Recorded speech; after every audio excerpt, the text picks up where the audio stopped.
ओडिशारे चलिबो 3टी नूतन Vande Bharat train.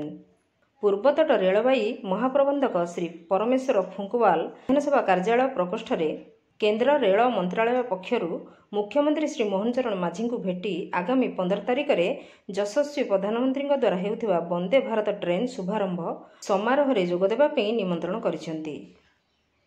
केन्द्र रेलमंत्री श्री अश्विनी वैष्णव मुख्यमंत्री श्री मोहन चरण माझी को एथिनिमंते स्वतंत्र निमंत्रण पत्र और चिठी माध्यम अनुरोध करिसेंती। सूचनायोग्य जे चलित मास 15 तारिख में देशर यशस्वी प्रधानमंत्री श्री नरेंद्र मोदी जी द्वारा देश में 10टी नूतन वंदे भारत ट्रेन चलाचलर शुभारंभ हेउछि। तन्मध्यरु ओडिशा मध्य 3टी ट्रेन चलाचल करिवो।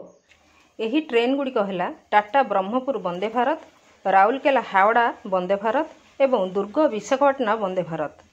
केन्द्र रेलमंत्री श्री अश्विनी वैष्णव मुख्यमंत्री को ब्रह्मपुर स्टेशन ठारे अनुष्ठित होइतिबा कार्यक्रम में जोगदेवा निमंत्रण करिसेंती।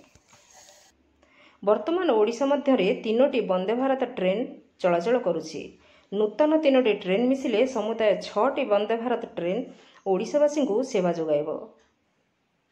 चलित वर्ष बजेट रे ओडिशा रेल भित्तिभूमि को सुदृढ़ करने रेकर्ड 10,586 कोटी टंका केंद्र सरकार जोगाई दैछन्ति। वर्तमान राज्य में 54,434 कोटी टंकार रेल भित्तिभूमि निर्माण कार्य जारी रही। एथिरू ओडिशार रेल भित्तिभूमि और गमनागमन व्यवस्थार उन्नतीकरण पर केंद्र सरकार आंतरिक समर्थन स्पष्ट अनुमेय। मुख्यमंत्री श्री माझी रेलमंत्री श्री वैष्णव को यह निमंत्रण पर धन्यवाद जणाइछन्ति। Bureau report Nagaraj news.